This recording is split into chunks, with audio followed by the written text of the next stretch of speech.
मैं आपको बताता हूँ, कांग्रेस को पहले पूछा आज क्या, आपको पूछना चाहिए था भाई। सर सरकार में आप बैठे नहीं, मुझे मालूम है कि आजकल नहीं सर। अमित शाह जी आपने पूछा हम लोग कांग्रेस से सवाल क्यों नहीं पूछ रहे, राहुल गांधी से सोनिया गांधी से सवाल क्यों नहीं पूछ रहे।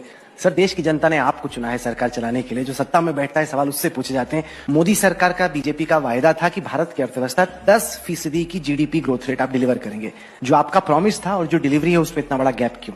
प्राइवेट इन्वेस्टमेंट की जो दर है वो 16 साल के अपने न्यूनतम पे है। आप एक्सपोर्ट्स को देखिए वो डिक्लाइन कर रहे हैं। कोई भी ऐसा आंकड़ा नहीं जिसमें लग रहा है कि इस सरकार में इकोनॉमी बहुत तेजी से ग्रो कर रही है। आप डंके की चोट पे पहले कहा करते थे, आपकी पार्टी का हर प्रवक्ता कहा करता था कि दुनिया की सबसे तेज रफ्तार से विकास करने वाली अर्थव्यवस्था भारत है। आज की तारीख में इजिप्ट, फिलीपींस, यहां तक कि बांग्लादेश हमसे तेज रफ्तार से ग्रो कर रहा है सर। देखिए राहुल जी, आप कुरेज कर सारी बातें पूछेंगे। जो समस्या है बेरोजगारी की फॉर एग्जांपल, वो तो अभी लोगों को सामना करना पड़ा, क्योंकि वो जो नया डेटा आया वो तो कहता है कि 45 साल में जो अनएम्प्लॉयमेंट है वो अपने मैक्सिमम पर है इस वक्त। ऐसा है, आप थोड़े सवाल बचाकर रखो। ऐसा क्यों होता है सर कि जिन लोगों के खिलाफ इन्वेस्टिगेशन हो रहा है वो लोग हैं जो कि बीजेपी के विरोध में खड़े हैं। महिलाओं के खिलाफ अपराध की घटनाएं हो रही हैं, जहां पर सब कुछ स्पष्ट हो वहां पर एक महिला को बार बार उसी बलात्कार का सामना न करना पड़े। आप मुझे इतने सवाल पूछ रहे हो भाई, कांग्रेस को क्या चाल चरित्र चेहरे की जरूरत नहीं है? आप कांग्रेस पार्टी को क्यों इतना सॉफ्ट हो जाती है आपकी चैनल? मेरी तो समझ में नहीं। पूरे दिन में कभी भी एक भी सवाल नहीं पूछा, फिर आपके सवाल की लिस्ट में वो आएंगे ही नहीं। कहीं पर भी सवाल नहीं, बता दो चलो